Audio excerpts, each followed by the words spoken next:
En parfumerie, on parle d'accord quand on mélange au moins deux matières premières. En politique, c'est un peu la même chose, sauf que cette fois-ci, à Grasse, le candidat historique de la gauche communiste n'attendra pas les fusions d'entre-deux tours pour passer des accords. Il se présente d'ores et déjà avec l'ancienne tête de liste d'Hiver Droite. Alors, qui représente la gauche ici à Grasse, Paul Euzière ou alors le nouveau venu du Parti socialiste Pierre-Marie Carlier?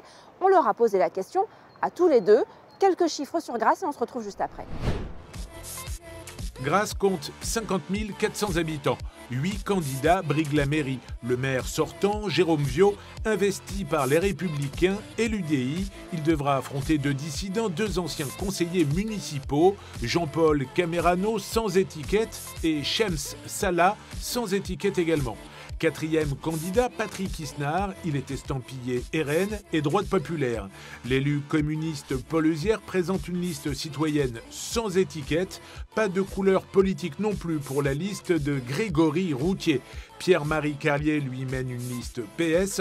Enfin, Stéphane Cassarini est investi par l'Alliance écologiste indépendante. Lors du premier tour de la présidentielle, Marine Le Pen était arrivée en tête devant François Fillon. Au second tour, Emmanuel Macron l'avait emporté. Paul Euzière, bonjour. Bonjour. Alors, un mot déjà peut-être sur votre positionnement politique. Cette fois-ci, vous partez dès le premier tour, allié avec une ancienne tête de liste d'Hiver Droite. Est-ce que vous êtes toujours un candidat de gauche? Je suis un candidat de Rassemblement citoyen depuis les élections municipales de 2008. Votre combat du moment, c'est la contamination de l'eau potable, le canal du Foulon. Vous avez intenté une action en justice. Expliquez-nous pourquoi. Les Grassois, depuis des mois, n'ont plus accès à l'eau potable au robinet et donc ils ne doivent pas avoir à payer pour une prestation qui dépend de Suez et que Suez ne remplit absolument pas. Si vous êtes élu maire de Grasse, à quoi ressemblera la ville dans 6 ans?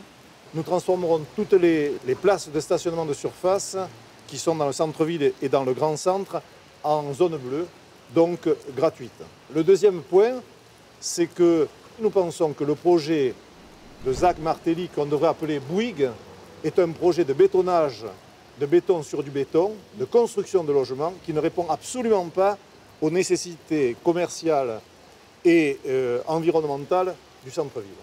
Alors on est allé demander aussi aux Grassois ce qu'ils souhaitaient pour leur ville. Je vous propose d'écouter leurs propositions. Si j'étais maire, je ferais pas mal de choses pour les enfants parce que c'est vrai que pour les enfants, il n'y a pas grand-chose, quoi. En plus, ils ont donné des millions pour la médiathèque que personne n'y va. Alors pour être tout à fait précis, la médiathèque n'a pas encore ouvert. Est-ce que c'est un bon investissement, vous qui êtes attaché à la culture? Certainement pas.